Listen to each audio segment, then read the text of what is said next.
ಎಲ್ಲರಿಗೂ ನಮಸ್ಕಾರ ಸ್ನೇಹಿತರೆ. ಹಿಂದೂ ಧರ್ಮದಲ್ಲಿ ಕೆಲವು ಗಿಡ ಮರಗಳಿಗೆ ವಿಶೇಷ ಸ್ಥಾನವನ್ನು ನೀಡಲಾಗಿದೆ. ಗಿಡ ಮರಗಳನ್ನು ದೇವರ ಪ್ರತಿರೂಪ ಎಂದು ಸಹ ಭಾವಿಸಲಾಗಿದೆ. ವಿಶೇಷವಾದ ಸಸ್ಯಗಳು ಧಾರ್ಮಿಕ ಹಿನ್ನೆಲೆಯ ಜೊತೆಗೆ ವೈದ್ಯಕೀಯ ಶಾಸ್ತ್ರದಲ್ಲೂ ಉತ್ತಮ ಔಷಧೀಯ ಗುಣಗಳನ್ನು ಹೊಂದಿರುತ್ತವೆ. ಅಂತಹ ಒಂದು ಶ್ರೇಷ್ಠ ಶಕ್ತಿಯನ್ನು ಹೊಂದಿರುವ ಸಸ್ಯಗಳಲ್ಲಿ ಎಕ್ಕದ ಗಿಡವು ಒಂದು. ಇದರಲ್ಲಿ ಎರಡು ಬಗೆಯ ಎಕ್ಕವನ್ನು ಕಾಣಬಹುದು. ಅದರಲ್ಲಿ ಬಿಳಿ ಎಕ್ಕವು ಧಾರ್ಮಿಕವಾಗಿ ಅತ್ಯಂತ ಪಾವಿತ್ರ್ಯತೆಯನ್ನು ಪಡೆದುಕೊಂಡಿದೆ. ಈ ವಿಡಿಯೋದಲ್ಲಿ ಬಿಳಿ ಎಕ್ಕದ ಗಿಡದ ಮಹತ್ವ ಹಾಗೂ ಬಿಳಿ ಎಕ್ಕದ ಗಿಡ ಮನೆ ಹತ್ರ ಇದ್ರೆ ಏನು ಲಾಭ ಎಂಬ ಬಗ್ಗೆ ಸಂಪೂರ್ಣ ಮಾಹಿತಿ ನೋಡೋಣ ಬನ್ನಿ. ಅದಕ್ಕೂ ಮೊದಲು ನೀವಿನ್ನು ಚಾನಲ್ಗೆ ಸಬ್ಸ್ಕ್ರೈಬ್ ಆಗಿಲ್ಲ ಅಂದರೆ ಈಗಲೇ ಸಬ್ಸ್ಕ್ರೈಬ್ ಆಗಿ, ಹಾಗೆ ವಿಡಿಯೋ ಸ್ಕಿಪ್ ಮಾಡದೆ ಕೊನೆ ತನಕ ನೋಡಿ. ಎಲ್ಲರೂ ಭಕ್ತಿಯಿಂದ ಜೈ ಗಣೇಶ ಅಂತ ಕಮೆಂಟ್ ಮಾಡಿ. ವೀಕ್ಷಕರೇ, ಸಾಮಾನ್ಯವಾಗಿ ನೆಗೆಟಿವ್ ಎನರ್ಜಿ ಅನ್ನೋದು ಈಗಿನ ಕಾಲಮಾನದಲ್ಲಿ ಒಂದು ಕೆಟ್ಟ ದೃಷ್ಟಿ ಅನ್ನೋದು ಕಾಮನ್ ಆಗಿಬಿಟ್ಟಿದೆ. ಯಾರೋ ಒಬ್ಬರು ಉದ್ಧಾರ ಆಗ್ತಿದ್ದಾರೆ, ಯಾರೋ ಒಬ್ಬರು ಏಳಿಗೆ ಆಗ್ತಿದ್ದಾರೆ ಅಂದರೆ ಅಷ್ಟೇ ಅವರಿಗೆ ಏನು ಕೆಟ್ಟ ದೃಷ್ಟಿನೂ ಬೀಳುತ್ತೆ ಅನ್ನೋದು ಒಂದು ಭಯ ಇದ್ದೇ ಇರುತ್ತದೆ. ಸಾಮಾನ್ಯವಾಗಿ ಕೆಟ್ಟ ದೃಷ್ಟಿ ಅನ್ನೋದು ತುಂಬ ಏಳಿಗೆ ಆದವರ ಮೇಲೆ ಬೀಳ್ತಾನೆ ಇರುತ್ತೆ.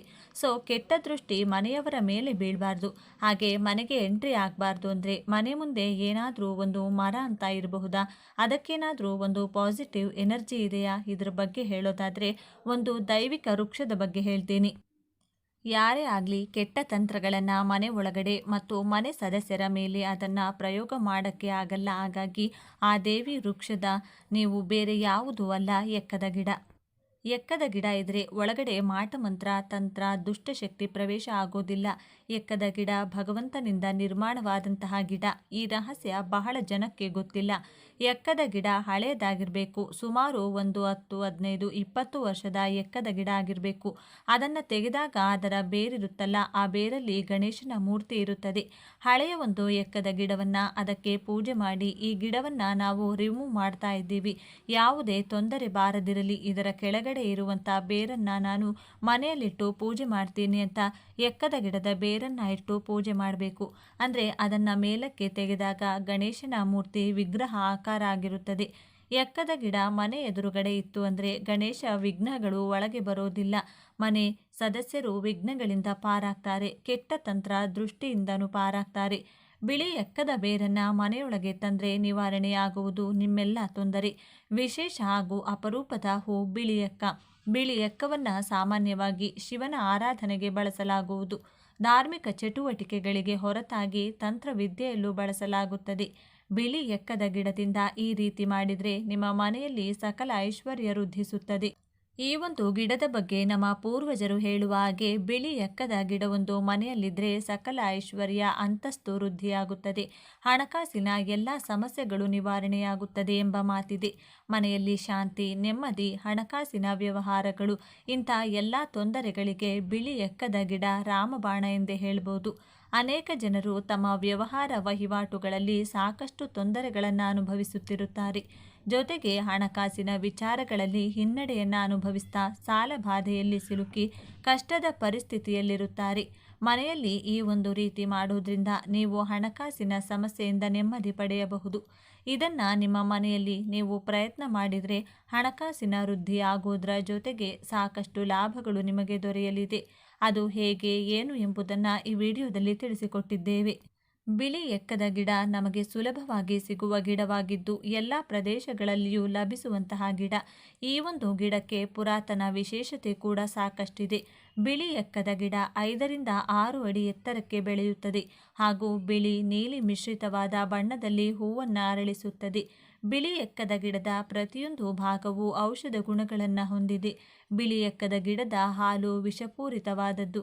ಅದನ್ನು ಹೊರತುಪಡಿಸಿದರೆ ಎಕ್ಕದ ಗಿಡ ಸರಿಸುಮಾರು 64 ಔಷಧೀಯ ಗುಣಗಳನ್ನು ಒಳಗೊಂಡಿರುತ್ತದೆ.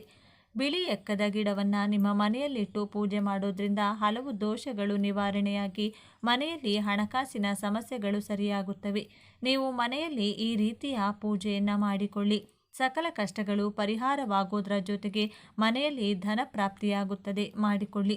ಬಿಳಿ ಎಕ್ಕದ ಗಿಡವನ್ನು ಸೂರ್ಯ ದೈವಕ್ಕೆ ನಮಸ್ಕರಿಸಿ ಅದರ ಎಲೆಯಿಂದ ರವಿ ಗ್ರಹವನ್ನು ಭಕ್ತಿಯಿಂದ ಪೂಜೆ ಸಲ್ಲಿಸಿದರೆ ಸೂರ್ಯ ದೋಷಗಳು ಸಂಪೂರ್ಣವಾಗಿ ನಿವಾರಣೆಯಾಗುತ್ತದೆ. ನೀವು ಪೂಜೆ ಮಾಡುವಾಗ ಲಕ್ಷ್ಮಿ, ಆಂಜನೇಯ, ಗಣಪತಿ, ಶನಿ ಮಹಾತ್ಮರಿಗೆ ಬಿಳಿ ಎಕ್ಕದ ಹೂವನ್ನು ಇಟ್ಟು ಪೂಜೆ ಸಲ್ಲಿಸಿ ಹಲವು ದೋಷಗಳಿಂದ ಮುಕ್ತರಾಗುತ್ತೀರಿ. ಎಕ್ಕದ ಹೂವಿನಿಂದ ಹಾರ ಮಾಡಿ ಮಂಗಳವಾರ ಮತ್ತು ಶನಿವಾರ ಆಂಜನೇಯ ಸ್ವಾಮಿಗೆ ಮತ್ತು ಶನಿ ದೇವರಿಗೆ ಅರ್ಪಿಸಿದರೆ ಶನಿ ದೋಷ ನಿವಾರಣೆಯಾಗುತ್ತದೆ. ಆಂಜನೇಯನ ಸಂಪೂರ್ಣ ಕೃಪೆ ಲಭಿಸುತ್ತದೆ. ಎಕ್ಕದ ಹೂವನ್ನು ನಿಮ್ಮ ಮನೆಯ ಮುಂಬಾಗಿಲಿಗೆ ಹಾಗೂ ದೇವರ ಕೋಣೆಯ ಬಾಗಿಲಿಗೆ ತೋರಣ ಕಟ್ಟಿದರೆ ಒಳ್ಳೆಯದಾಗುತ್ತದೆ. ಎಕ್ಕದ ಗಿಡವನ್ನು ಮನೆಯ ಬಲಭಾಗದಲ್ಲಿ ಬೆಳೆಸಿದರೆ ವಾಸ್ತುದೋಷ ನಿವಾರಣೆಯಾಗುತ್ತದೆ. ಎಕ್ಕದ ಗಿಡದ ಪವರ್ನಿಂದ ಯಾವುದೇ ಮಾಟಮಂತ್ರ ದುಷ್ಪರಿಣಾಮಗಳಾಗುವುದಿಲ್ಲ. ಮನೆಯ ಸಕಲ ಕಷ್ಟಗಳು ದೂರವಾದರೆ ಸುಖ ಶಾಂತಿಯನ್ನು ಕಾಣಬಹುದು ಹಾಗೂ ಅದೇ ಸುಖ ಶಾಂತಿಯನ್ನು ಕಾಣಬಹುದು ಹಾಗೂ ಮಕ್ಕಳ ವಿದ್ಯಾಭ್ಯಾಸವೂ ಸಹ ಉತ್ತಮವಾಗಿರುತ್ತದೆ. ನೀವು ಯಾವುದೇ ಒಂದು ವ್ಯಾಪಾರ ಮಾಡಿದರೂ ಯಾವುದೇ ಒಂದು ಬಿಸ್ನೆಸ್ ಮಾಡಿದರೂ ಎಲ್ಲ ಕೆಲಸದಲ್ಲೂ ಅಭಿವೃದ್ಧಿಯನ್ನು ಕಾಣಬಹುದು. ಅದೇ ರೀತಿ ಏಕಾಗ್ರತೆ ಮತ್ತು ಜ್ಞಾನವನ್ನು ವೃದ್ಧಿಸಿ ಅದು ಮನೆಯಲ್ಲಿ ಋಣಾತ್ಮಕ ಶಕ್ತಿಯು ನಾಶವಾಗಿ ಧನಾತ್ಮಕ ಶಕ್ತಿಯನ್ನು ಹೆಚ್ಚಿಸುತ್ತದೆ. ಇನ್ನು ಮನೆಯಲ್ಲಿ ಐಶ್ವರ್ಯ ತುಂಬುವುದು, ಶೂದ್ರ ಶಕ್ತಿಗಳಿಂದ ಹಾಗೂ ಕೆಡಕಾಗುವುದನ್ನು ತಡೆಯುವುದು, ವಿಘ್ನಗಳ ನಿವಾರಣೆ ಹಾಗೂ ವಾಸ್ತುದೋಷ ನಿವಾರಣೆಯಾಗುವುದು, ಕೈಗೊಂಡ ಉದ್ಯಮಗಳಲ್ಲಿ ಬಿಸ್ನೆಸ್ಗಳಲ್ಲಿ ಹೆಚ್ಚು ಲಾಭ ಬರುವುದು, ವೈರಿಗಳನ್ನು ನಾಶ ಮಾಡುವುದು, ಮಾಟ ಮಂತ್ರ ಭೂತ ಪಿಶಾಚಿ ದೆವ್ವ ಮತ್ತು ಪೀಡೆ ಮೊದಲಾದ ದುಷ್ಟ ಶಕ್ತಿಗಳನ್ನು ದೂರ ಮಾಡುವುದು, ಶ್ರೀ ಗಣಪತಿಯ ಅನುಗ್ರಹವನ್ನು ಪಡೆಯಬಹುದು. ನೀವು ಈ ವಿಗ್ರಹವನ್ನು ಗುರುಮುಖೇನ ಪ್ರಾಣ ಪ್ರತಿಷ್ಠಾಪನೆ ಮಾಡಿಸಿ ಪಡೆದರೆ ಇನ್ನೂ ಹೆಚ್ಚಿನ ಫಲವನ್ನು ಪಡೆಯಬಹುದು. ಒಂದು ಎಕ್ಕದ ಗಿಡದಿಂದ ಇಷ್ಟೆಲ್ಲ ಪ್ರಾಪ್ತಿಯಾಗುತ್ತದೆ. ಮನೆಯಲ್ಲಿ ನಾವು ಹೇಳಿರುವಂಥ ಈ ಒಂದು ಕೆಲಸವನ್ನು ಎಕ್ಕದ ಗಿಡದಿಂದ ಮಾಡಿ ಖಂಡಿತವಾಗಿಯೂ ಯಶಸ್ಸು ನಿಮ್ಮದಾಗುತ್ತದೆ. ಅಷ್ಟೈಶ್ವರ್ಯ ವೃದ್ಧಿ, ಅಭಿವೃದ್ಧಿ, ಹಣಕಾಸಿನ ವಿಚಾರದಲ್ಲಿ ನೀವು ಮುಂದೆ ಬರ್ತೀರಾ. ಏನೇ ಕೆಲಸ ಮಾಡಿದರೂ ಒಳ್ಳೆಯದಾಗುತ್ತದೆ. ಮಾಡುವಂಥ ಎಲ್ಲ ಕಾರ್ಯಗಳಲ್ಲೂ ಕೂಡ ಯಶಸ್ಸು ಸಿಗುತ್ತದೆ.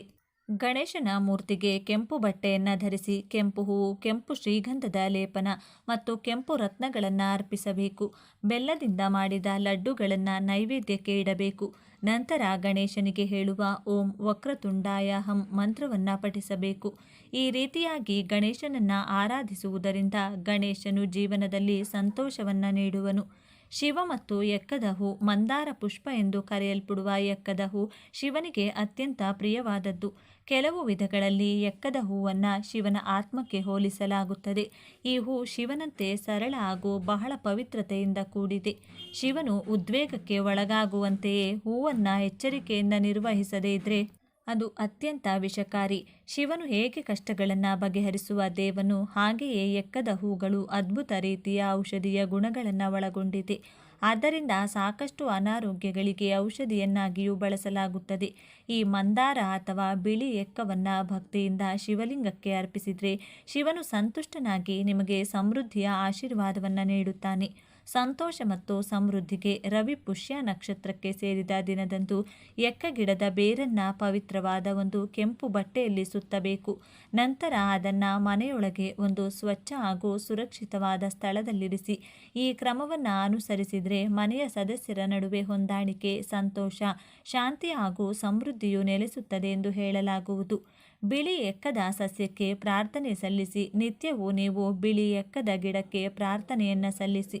ಇಲ್ಲವಾದರೆ ಬಿಳಿ ಎಕ್ಕದ ಸಸ್ಯದ ಕೆಳಗೆ ಕುಳಿತು ಪ್ರಾರ್ಥನೆ ಮಾಡಿ. ನೀವು ಮಾಡುವ ಪ್ರಾರ್ಥನೆಗೆ ಬೇಗ ಫಲವನ್ನು ಪಡೆದುಕೊಳ್ಳುವಿರಿ. ಈ ಗಿಡದ ಮುಂದೆ ಅಥವಾ ಕೆಳಗೆ ಕುಳಿತು ಓಂ ಗಂ ಗಣಪತಯೇ ನಮಃ ಎನ್ನುವ ಮಂತ್ರವನ್ನು ಹೇಳಿದರೆ ನೀವು ಬಯಸುವ ಪ್ರತಿಯೊಂದು ಕ್ಷೇತ್ರದಲ್ಲೂ ವಿಶೇಷವಾದ ಯಶಸ್ಸನ್ನು ಸಾಧಿಸಬಹುದು. ಎಕ್ಕದ ಗಿಡದ ತಿಲಕ. ಬಿಳಿ ಎಕ್ಕದ ಗಿಡದ ಬೇರನ್ನು ರುಬ್ಬಿಕೊಂಡು ಪೇಸ್ಟ್ ತಯಾರಿಸಿಕೊಳ್ಳಿ. ನಂತರ ಆ ಪೇಸ್ಟನ್ನು ತಿಲಕದ ರೂಪದಲ್ಲಿ ನಿತ್ಯವೂ ಅನ್ವಯಿಸಿಕೊಳ್ಳಿ. ಆಗ ನೀವು ಹೆಚ್ಚಿನ ಜನರನ್ನು ಆಕರ್ಷಿಸಿಕೊಳ್ಳಲು ಸಾಧ್ಯವಾಗುತ್ತದೆ. ಅಂತೆಯೇ ಯಾರೂ ಸಹ ನಿಮ್ಮನ್ನು ತಿರಸ್ಕರಿಸಲು ಇಷ್ಟಪಡುವುದಿಲ್ಲ. ಎಕ್ಕದ ಭಸ್ಮ. ಬೆಂಕಿಯ ಕುಂಡದಲ್ಲಿ ಒಂದು ಸಣ್ಣ ಶಂಖ ಮತ್ತು ಬಿಳಿ ಎಕ್ಕದ ಬೇರನ್ನು ಹಾಕಿ ನಂತರ ಆ ಭಸ್ಮವನ್ನು ಸಂಗ್ರಹಿಸಿಕೊಂಡ ಭಸ್ಮವನ್ನು ನಿತ್ಯವೂ ತಿಲಕದ ರೂಪದಲ್ಲಿ ಧರಿಸಿ. ಆಗ ನೀವು ಕೆಟ್ಟ ಅದೃಷ್ಟ ಹಾಗೂ ಕೆಟ್ಟ ಶಕ್ತಿ ಯಾವುದು ನಿಮ್ಮ ಬಳಿ ಸುಳಿಯದು, ಎಲ್ಲವೂ ದೂರ ಸರಿಯುತ್ತದೆ. ಶತ್ರುಗಳನ್ನು ಶಾಂತಗೊಳಿಸುವುದು. ಬಿಳಿ ಎಕ್ಕದ ಎಲೆಯ ಮೇಲೆ ಎಕ್ಕದ ಸಸ್ಯ ರಸವನ್ನು ಬಳಸಿ ಶತ್ರುವಿನ ಹೆಸರನ್ನು ಬರೆಯಿರಿ. ನಂತರ ಅದನ್ನು ಮಣ್ಣಿನೊಳಗೆ ಹೂಣಿಡಬೇಕು. ಆಗ ನಿಮ್ಮ ಶತ್ರುವು ನಿಮ್ಮ ತಂಟೆಗೆ ಬರುವುದಿಲ್ಲ. ಇಲ್ಲವೇ ಎಲೆಯ ಮೇಲೆ ಹೆಸರನ್ನು ಬರೆದು ಹರಿವ ನೀರಿನಲ್ಲಿ ಬಿಡಿ. ಆಗ ನಿಮ್ಮ ಶತ್ರು ನಿಮ್ಮನ್ನು ಬಿಟ್ಟು ಬೇರೆಡೆಗೆ ಹೋಗುತ್ತಾನೆ. ಎಕ್ಕದ ಬೀಜದ ಹತ್ತಿ. ಎಕ್ಕದ ಬೀಜದ ಒಳಗೆ ಇರುವ ಹತ್ತಿಯನ್ನು ತೆಗೆದುಕೊಂಡು ಬತ್ತಿಯನ್ನು ಮಾಡಿ ನಂತರ ಅದನ್ನು ದೇವರ ದೀಪ ಮತ್ತು ಲಕ್ಷ್ಮೀ ಪೂಜೆಗೆ ವಿಶೇಷ ಬತ್ತಿಯನ್ನಾಗಿ ಬಳಸಿ. ಇದರಿಂದ ಆರತಿ ಹಾಗೂ ದೀಪವನ್ನು ಬೆಳಗುವುದರಿಂದ ಲಕ್ಷ್ಮಿಯು ಅತ್ಯಂತ ಸಂತೋಷದಿಂದ ಆಶೀರ್ವಾದ ಮಾಡುವಳು. ದುಷ್ಟಶಕ್ತಿಯಿಂದ ಮಗುವನ್ನು ರಕ್ಷಿಸಲು, ಮಕ್ಕಳನ್ನು ದುಷ್ಟಶಕ್ತಿಯಿಂದ ದೃಷ್ಟಿಯಿಂದ ಕಾಪಾಡಲು ಬಿಳಿ ಎಕ್ಕ ವಿಶೇಷವಾದ ಸಹಾಯ ಮಾಡುವುದು. ಒಂದು ಬಟ್ಟೆಯ ಚೀಲದಲ್ಲಿ ಬಿಳಿ ಎಕ್ಕ ಸಸ್ಯದ ಬೇರು, ಬೆಳ್ಳುಳ್ಳಿ, ಬಿಳಿ ಹರಳು ಮತ್ತು ನವಿಲು ಗರಿಯನ್ನು ಇಡಿ. ನಂತರ ಆ ಚೀಲವನ್ನು ಸೂಕ್ತ ಜಾಗದಲ್ಲಿರಿಸಿ. ಹೀಗೆ ಮಾಡೋದ್ರಿಂದ ಮಕ್ಕಳು ಯಾವುದೇ ಕೆಟ್ಟ ಶಕ್ತಿಯ ಕಣ್ಣುಗಳಿಗೆ ಗುರಿಯಾಗುವುದಿಲ್ಲ, ದುಸ್ವಪ್ನಗಳಿಗೆ ಅಥವಾ ಅನಗತ್ಯವಾಗಿ ಹೆದರುವುದಿಲ್ಲ. ಸುರಕ್ಷಿತ ಪ್ರಯಾಣಕ್ಕೆ. ಪ್ರಯಾಣದ ಸಮಯದಲ್ಲಿ ನೀವು ಬಿಳಿ ಎಕ್ಕದ ಬೇರನ್ನು ನಿಮ್ಮ ಬಳಿ ಇಟ್ಕೊಂಡ್ರೆ ಅಪಘಾತದ ಭಯ ಇರುವುದಿಲ್ಲ, ಪ್ರಯಾಣವು ಸುಖಕರವಾಗಿರುತ್ತದೆ. ಪ್ರಯಾಣದ ಸಂದರ್ಭದಲ್ಲಿ ಅಪಘಾತದ ಭಯದಿಂದ ಮುಕ್ತಿ ಹೊಂದಲು ನೀವು ಓಂ ನಮೋ ಅಗ್ನಿರೂಪಾಯ ಹ್ರೀಂ ನಮಃ ಎಂಬ ಮಂತ್ರವನ್ನು ಜಪಿಸಬೇಕು. ಸ್ನೇಹಿತರೆ, ಈ ಮಾಹಿತಿ ನಿಮಗೆ ಇಷ್ಟವಾಗಿದ್ದಲ್ಲಿ ದಯವಿಟ್ಟು ಶೇರ್ ಮಾಡಿ, ಲೈಕ್ ಮಾಡಿ ಮತ್ತು ನಮ್ಮ ಚಾನಲ್ಗೆ ಸಬ್ಸ್ಕ್ರೈಬ್ ಆಗಿ. ಹಿಂದೂ ಧರ್ಮದಲ್ಲಿ ವೀಳ್ಯದೆಲೆಗೆ ವಿಶೇಷ ಮಹತ್ವವಿದೆ. ವ್ಯಾಪಾರದಲ್ಲಿ ಲಾಭ, ಗೃಹಶಾಂತಿ, ಸಂಪತ್ತು, ಆಕರ್ಷಣೆ ಮತ್ತು ಸುಖದ ದಾಂಪತ್ಯಕ್ಕೆ ವೀಳ್ಯದೆಲೆಯನ್ನು ಬಳಸುವ ವಿಧಾನಗಳನ್ನು ನೋಡೋಣ. ಹಿಂದೂ ಧರ್ಮದಲ್ಲಿ ವೀಳ್ಯದೆಲೆಗೆ ವಿಶೇಷ ಮಹತ್ವವನ್ನು ನೀಡಲಾಗಿದೆ. ವೀಳ್ಯದೆಲೆಯನ್ನು ಶುಭ ಕಾರ್ಯಗಳಲ್ಲಿ ಬಳಸಲಾಗುತ್ತದೆ. ಪೂಜೆಯ ಸಮಯದಲ್ಲಿ ವೀಳ್ಯದೆಲೆಯನ್ನು ಬಳಸುವುದರಿಂದ ಭಗವಂತನ ಆಶೀರ್ವಾದ ಸಿಗುತ್ತದೆ ಎಂದು ನಂಬಲಾಗಿದೆ. ಜ್ಯೋತಿಷ್ಯ ಪರಿಹಾರಕ್ಕಾಗಿ ಸಹ ವೀಳ್ಯದೆಲೆಯನ್ನು ಬಳಸಲಾಗುತ್ತದೆ. ಇಂದು ಹಣದ ಕೊರತೆಯನ್ನು ಹೋಗಲಾಡಿಸಲು ವೀಳ್ಯದೆಲೆಯನ್ನು ಬಳಸುವುದು ಹೇಗೆ ಎಂಬುದನ್ನು ನೋಡೋಣ ಬನ್ನಿ.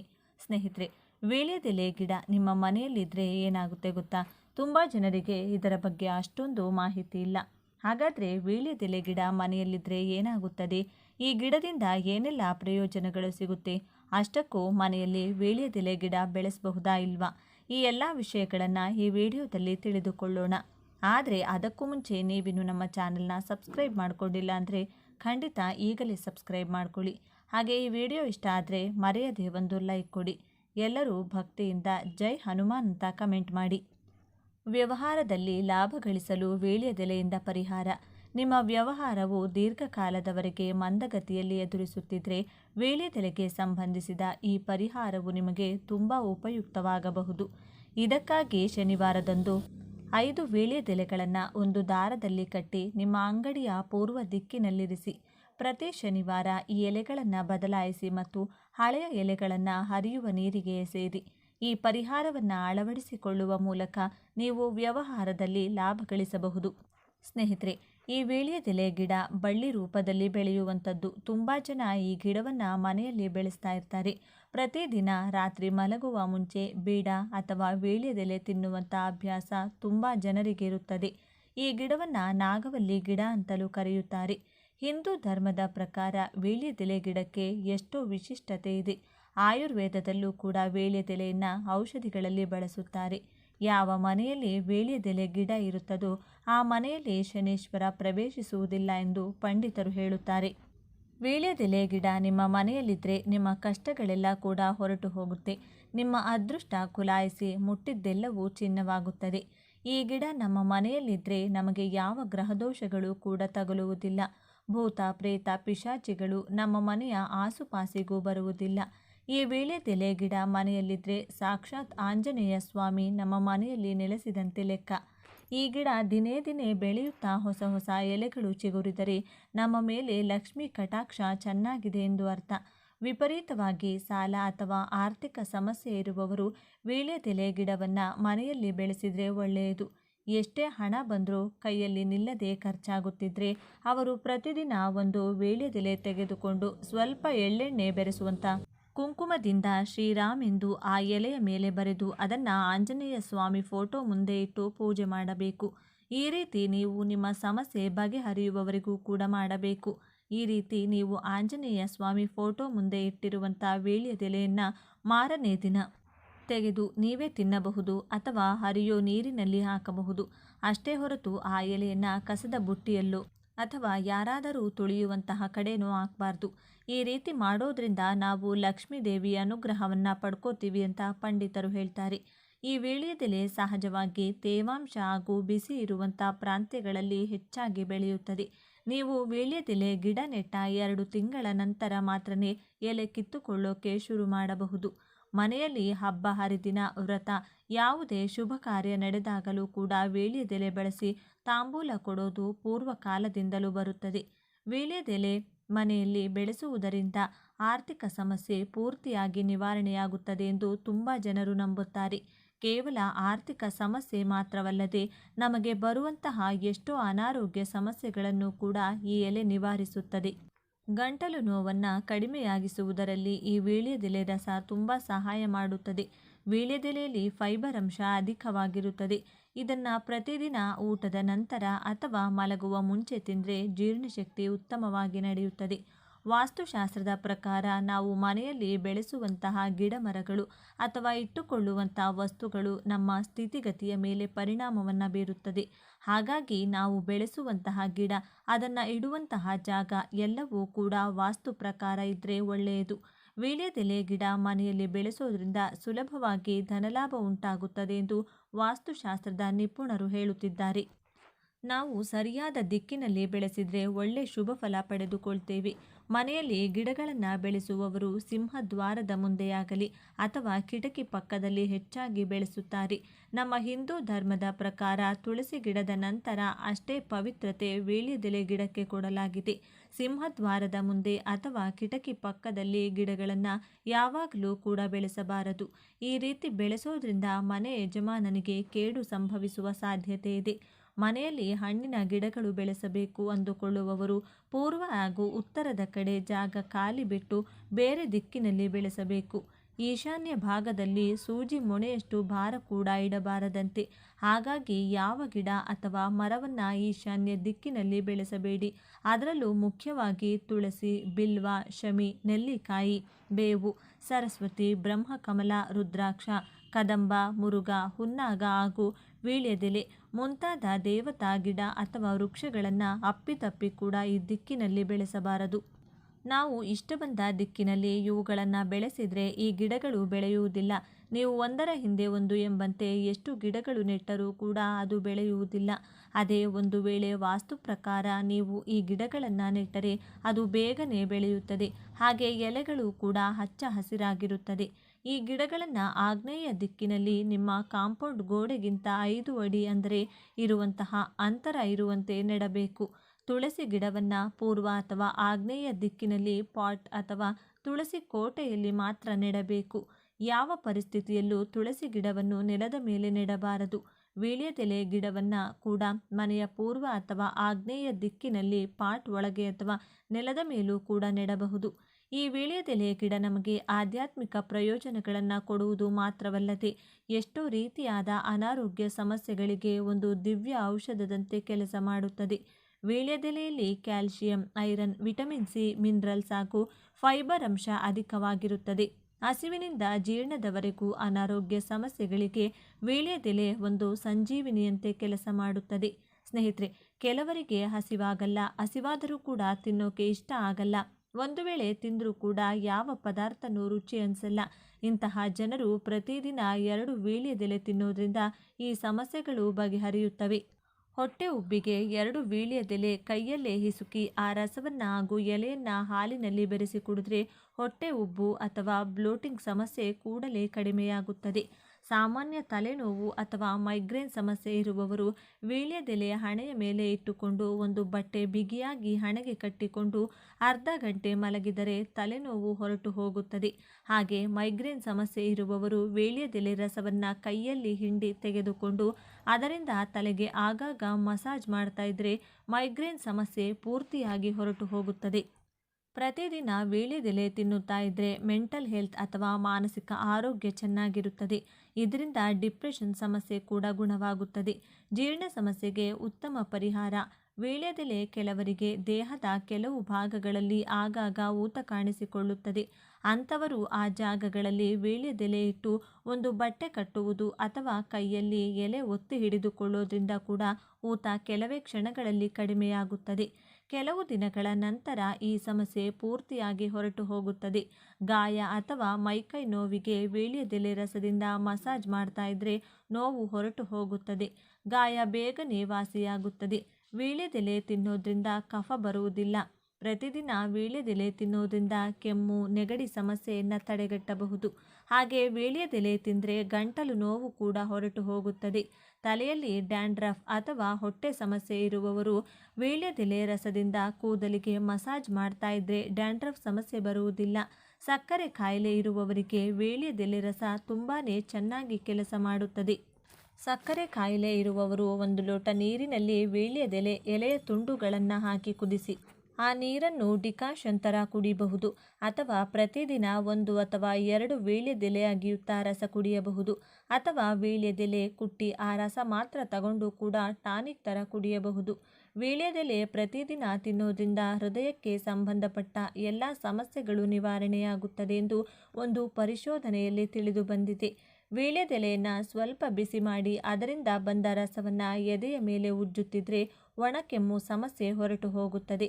ಈ ರೀತಿ ವೀಳ್ಯದೆಲೆಯಿಂದ ಎಷ್ಟೋ ಆರೋಗ್ಯ ಪ್ರಯೋಜನಗಳನ್ನು ಪಡೆದುಕೊಳ್ಳಬಹುದು. ವೀಳ್ಯದೆಲೆ ಗಿಡ ಮನೆಯಲ್ಲಿ ಬೆಳೆಸುವುದರಿಂದ ಆರೋಗ್ಯದ ಜೊತೆ ಲಕ್ಷ್ಮಿ ಕಟಾಕ್ಷ ಕೂಡ ಸಿಗುತ್ತದೆ.